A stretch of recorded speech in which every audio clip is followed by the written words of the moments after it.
Hello বন্ধুরা, hash education and educational চ্যানেলে তোমাদের সকলকে স্বাগত জানাচ্ছি। তো আজ আমরা ভারতের ইতিহাসের আধুনিক যুগে কি কি হয়েছে সেই সম্বন্ধে প্রথম ভিডিও দিতে চলেছি। তো আমরা এই প্রথম ভিডিওতে আমরা আলোচনা করব বাংলা সম্বন্ধে, যে ঔরঙ্গজেবের মৃত্যুর পরে যে মোগল সাম্রাজ্যের পতন শুরু হয় সেই সময় বাংলা কি অবস্থায় ছিল এবং সেই অবস্থা থেকে ইংরেজরা পুরো বাংলা দখল করা পর্যন্ত কি কি হয়েছে সেই নিয়ে আজকের আমাদের ভিডিও। তো আজকে তোমরা এই ভিডিওটি সম্পূর্ণ দেখো, তাহলে তোমাদের অনেক ভালো লাগবে। তো চলো শুরু করা যাক।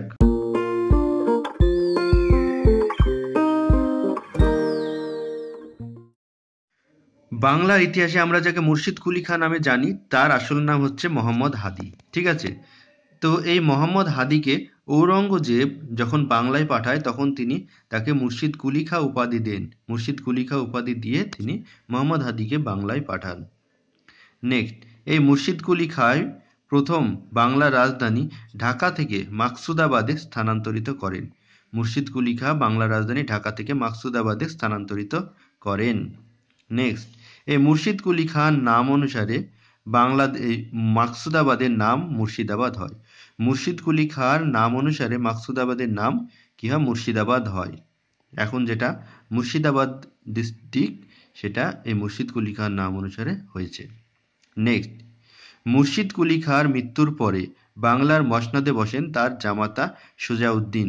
মুর্শিদ কুলি খাঁর মৃত্যুর পরে তার জামাতা সুজাউদ্দিন বাংলার মসনদে বসেন। এই সুজাউদ্দিনের পরে বাংলার মসনদে বসেছিলেন সরফরাজ খাঁ। ঠিক আছে। তো এই সরফরাজ খাঁ খুবই অলস প্রকৃতির ছিলেন। তাকে আলীবর্দী খাঁ গিরিয়ার যুদ্ধে 1740 খ্রিস্টাব্দে পরাজিত ও নিহত করে বাংলার সিংহাসনে বসেন। আলীবর্দী খাঁ গিরিয়ার যুদ্ধে 1740 খ্রিস্টাব্দে সরফরাজ খাঁকে পরাজিত ও নিহত করে বাংলার সিংহাসনে বসেন। ঠিক আছে। নেক্সট যে প্রশ্নটা আসছে সেটা আসছে ফোর্ট উইলিয়াম দুর্গ। 1700 খ্রিস্টাব্দে ইংল্যান্ড রাজ তৃতীয় উইলিয়ামের নাম অনুসারে কলকাতায় ফোর্ট উইলিয়াম প্রতিষ্ঠিত হয়। 1700 খ্রিস্টাব্দে ইংল্যান্ড রাজ তৃতীয় উইলিয়ামের নাম অনুসারে কলকাতায় ফোর্ট উইলিয়াম প্রতিষ্ঠিত হয়। ঠিক আছে। নেক্সট যেটা আছে সেটা হচ্ছে ফারুকশিয়ারের ফরমান। তো 1717 খ্রিস্টাব্দে মোগল সম্রাট ফারুকশিয়ার ইংরেজ কোম্পানির অনুকূলে ফারুকশিয়ারের ফরমান জারি করে, যেটা ফারুকশিয়ারের ফরমান নামে পরিচিত হয়। ঠিক আছে। 1717 খ্রিস্টাব্দে ইংরেজ কোম্পানির অনুকূলে মোগল সম্রাট ফারুকশিয়ার একটা ফরমান জারি করে, সেটা পরবর্তীতে ফারুকশিয়ারের ফরমান নামে পরিচিত হয়। ঠিক আছে। তো তারপরে ঐতিহাসিক ওরম এই ফারুকশিয়ারের ফরমানকে কোম্পানির ম্যাগনা কার্টা বা মহাসনদ বলে অভিহিত করেছেন।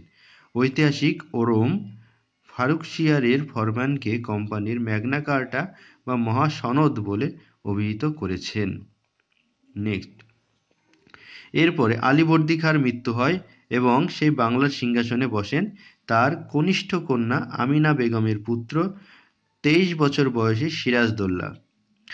আলীবর্দী খাঁর মৃত্যুর পরে তার কনিষ্ঠ কন্যা আমিনা বেগমের পুত্র সিরাজদৌল্লা বাংলার সিংহাসনে বসেন। তখন তার বয়স ছিল মাত্র 23 বছর। ঠিক আছে। নেক্সট, সিরাজদৌল্লা যখন সিংহাসনে বসে সেই সময় তার যে আলীবর্দী খাঁর বড় মেয়ে ছিল, তার ছেলে এবং তার ছেলের সঙ্গে খুব ঝামেলা চলছিল। আর এই সময়ই সিরাজদৌল্লার সঙ্গে ইংরেজদের খুব ঝামেলা শুরু হয়। ঠিক আছে। সিরাজদৌল্লা যখন সিংহাসনে বসে ইংরেজরা কোনো উপঢৌকন দেয়নি, তাই সিরাজদৌল্লা ইংরেজদের ওপর খুব রেগে যায়।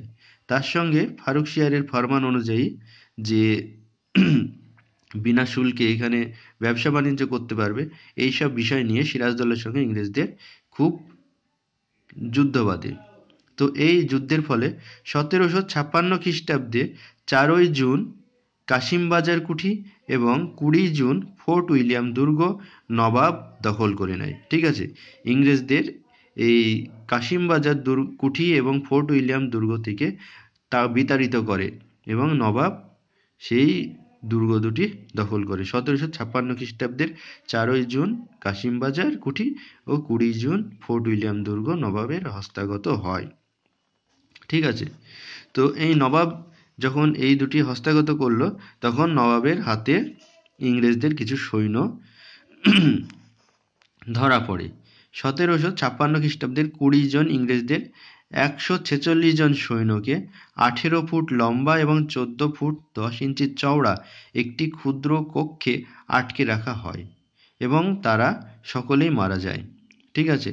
যখন 146 জন সৈন্য ধরা পড়ে, তখন এই 18 ফুট লম্বা এবং 14 ফুট 10 ইঞ্চি চওড়া একটি ঘরে 146 জন সৈন্যকে সিরাজদৌল্লার আদেশে আটকে রাখা হয় এবং তারা সকলেই শ্বাসকষ্টে শ্বাসরোধ হয়ে মারা যায়। ঠিক আছে। এই ঘটনায় অন্ধকূপ হত্যা বা ব্ল্যাক হোল ট্র্যাজেডি নামে পরিচিত, যদিও এর কোনো সত্যতা পাওয়া যায়নি। বর্তমান দিনে বিজ্ঞান যেটা বলছে যে ওই রকম ছোট্ট ঘরে 146 জন সৈন্য কোনোভাবেই আটবে না। ঠিক আছে। তো আর এটা ইংরেজদের একজন কর্মচারী এই খবরটা সিরাজদৌল্লার বিরুদ্ধে রটানোর চেষ্টা করেছিল, সেটা এখনকার ঐতিহাসিকরা সেটা মনে করছে। ঠিক আছে। এরপরে নেক্সট যেটা আসছে সেটা হচ্ছে সিরাজদৌল্লা কলকাতা যখন দখল করে নিল 1756 খ্রিস্টাব্দে, সেই 4 জুন এবং 20 জুন যে আক্রমণ করে কলকাতা দখল করে নিল, তখন কলকাতার নাম তিনি পরিবর্তন করলেন। কলকাতার নাম পরিবর্তন করে আলীবর্দী খাঁর নাম অনুসারে আলীনগর রাখেন। কলকাতার নাম পরিবর্তন করে আলীনগর রাখেন। ঠিক আছে। নেক্সট, এরপরে ইংরেজরা আবার সেটা কলকাতা পুনরুদ্ধার করে। নেক্সট যেটা হচ্ছে 1757 খ্রিস্টাব্দে। ঠিক আছে। 1756 জুন মাসে সিরাজদৌল্লা কলকাতা দখল করে। এরপরে 1757 খ্রিস্টাব্দের 2রা জানুয়ারি কর্নেল ক্লাইভ ও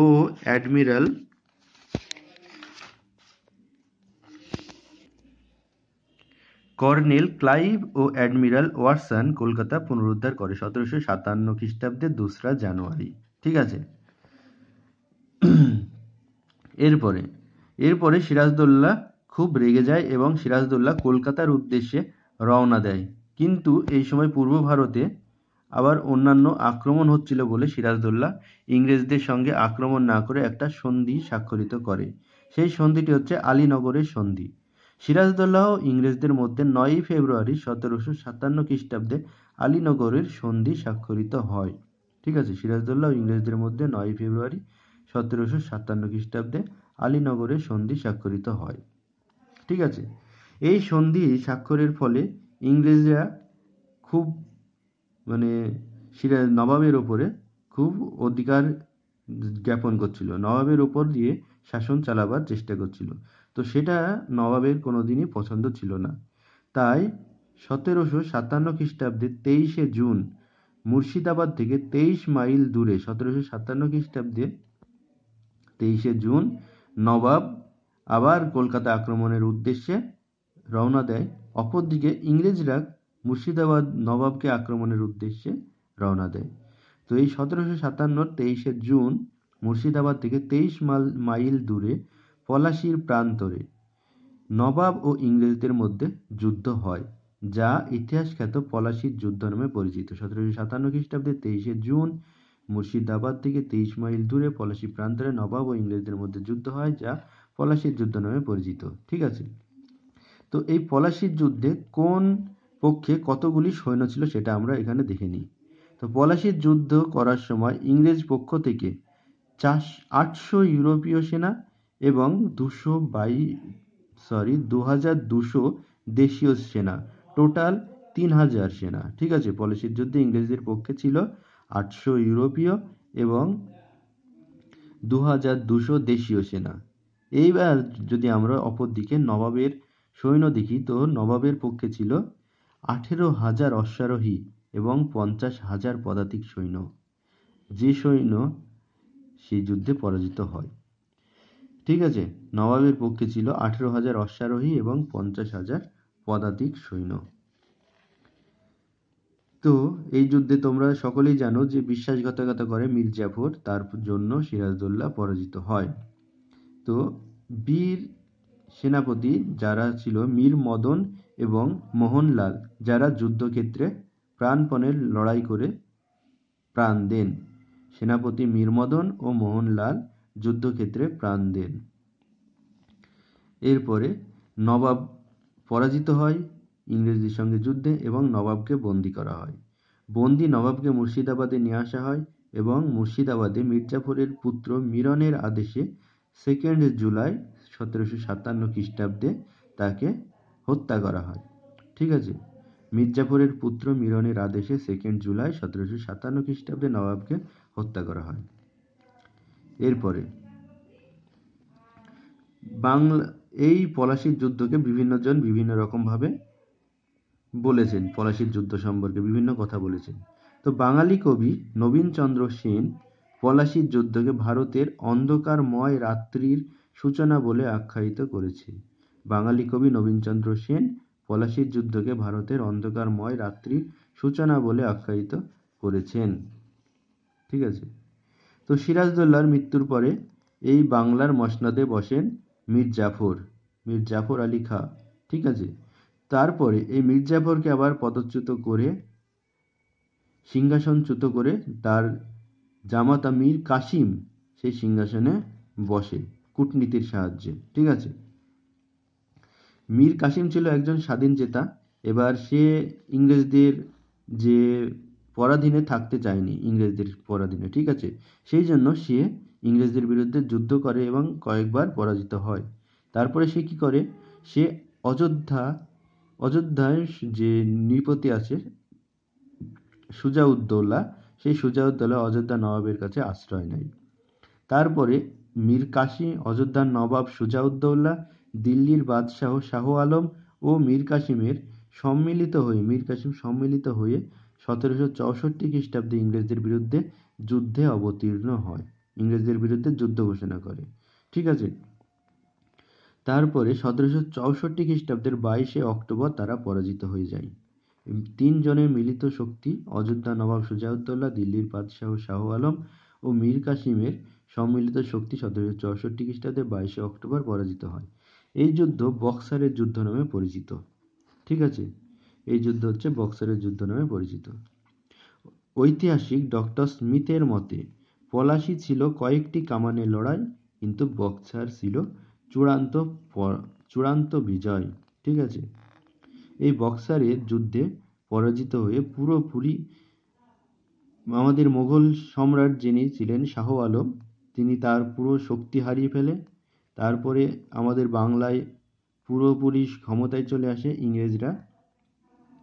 আবার অপরদিকে অযোধ্যার নবাব সুজাউদ্দৌলার সঙ্গে বিভিন্ন রকমের চুক্তি স্বাক্ষর করে অযোধ্যারও অনেক শক্তি হ্রাস পায়। ঠিক আছে, এরপরে আবার মীর জাফরকে দ্বিতীয়বারের জন্য বাংলার সিংহাসনে বসানো হয়। মীর জাফরের মৃত্যুর পরে তার নাবালক পুত্র নজম-উদ-দৌলা সিংহাসনে বসে। এরপরে নজম-উদ-দৌলার সঙ্গে বিভিন্ন রকমের চুক্তি স্বাক্ষরিত হয়। পরবর্তীতে বাংলার সব দায়িত্ব ক্ষমতা কোম্পানির হস্তগত হয়, আর বাংলার নবাবের যে সিংহাসন পদ সেটা আস্তে আস্তে অবলুপ্ত হয় এবং পুরো বাংলার সেনাবাহিনী ভেঙে দেওয়া হয় এবং নবাবের সঙ্গে এরকম চুক্তি করা হয় যে নবাবকে পুরো কোম্পানি নবাবের পুরো প্রোটেকশন করার, যে নবাবকে রক্ষা করার দায়িত্ব পুরো কোম্পানির হাতে থাকবে, এই বলে নবাবের এই পদকে পুরো শেষ করে দেওয়া হয়। আর এইভাবেই বাংলা মোগল সাম্রাজ্যের পতনের পর থেকে ইংরেজরা যখন ভারতে আসে তখন থেকে এইভাবে বাংলার উপরে ইংরেজরা তাদের অধিকার স্থাপন করে ফেলে। আর বাংলার পরে আস্তে আস্তে অন্যান্য শক্তিগুলিকেও তারা শেষ করে দেয় এবং পুরো ভারতে তাদের অধিকার প্রতিষ্ঠা করে। ঠিক আছে, তো আজকে আমাদের প্রথম পর্ব ভারতের ইতিহাসের আধুনিক যুগে। আশা করি যে বাংলা ইংরেজদের হস্তগত হলো, এই ছোট্ট আলোচনা তোমাদের খুব ভালো লেগেছে এবং এতে অনেক ইনফরমেশন আছে যেগুলি তোমাদের এক্সামে কাজে লাগবে। তো যদি আজকের ভিডিও ভালো লাগে তো অবশ্যই লাইক, কমেন্ট এবং শেয়ার করবে। নতুন কেউ থেকে থাকলে অবশ্যই আমাদের চ্যানেলে সাবস্ক্রাইব করবে। আর যদি তোমাদের ভালো লাগে ভিডিওটি, তাহলে অন্যদেরও দেখার সুযোগ করার জন্য তোমরা ভিডিওটি কাউকে রেকমেন্ড করতে পারো, কাউকে শেয়ার করতে পারো ভিডিওটি। ঠিক আছে, তো এইরকম আরও ভিডিও নিয়ে আমরা তোমাদের সামনে উপস্থিত হব। তার জন্য তোমরা আমাদের চ্যানেলে সাবস্ক্রাইব করো। আজকের মতো এতদূর। পরবর্তী ভিডিওর জন্য আমাদের সঙ্গে যুক্ত থাকো। ধন্যবাদ।